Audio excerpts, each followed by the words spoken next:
At alamin naman natin ang ilan sa mga pinag-uusapang pangyayari nitong 2025. DWIZ 2025 Year-End Report.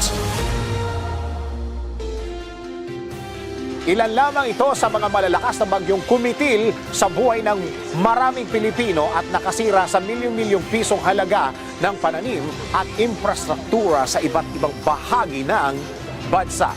Narito ang year-end report ni Judith Estrada Larino.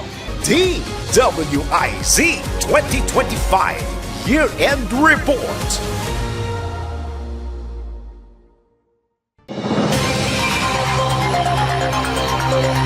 Ilang buhay din ang nabuwis sa paggagupit ng ilang malalakas na bagyo sa bansa, partikular sa huling quarter ng taong 2025.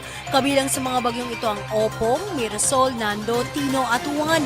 Hindi lamang buhay ang nawala dulot ng mga naturang malalakas sa bagyo, kundi maraming ari-arian din ang nasira, gayon din ang nawala ng kuryente at komunikasyon. Sentro ng bagyong Opong ang Masbate na labis nitong sinalanta.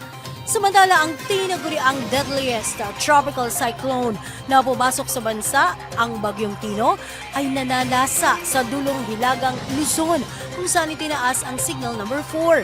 Sinundan naman ito ng isa pang bagyo, ang Bagyong Uwan na pumasok sa bansa nitong nakalipas na November 7. Dahil sa magkakasunod na bagyong humagupit sa bansa, patuloy ang hamon sa mga Pilipinong lumaban o gumawa ng paraan kapag binabagyo.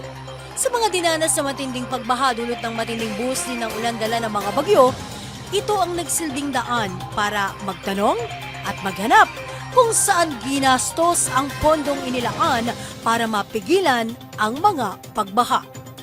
Para sa Panalo o Talo Year-End Report, ako si Judith Estrada Larino, nagbabalita ng tama, naglilingkod ng tama.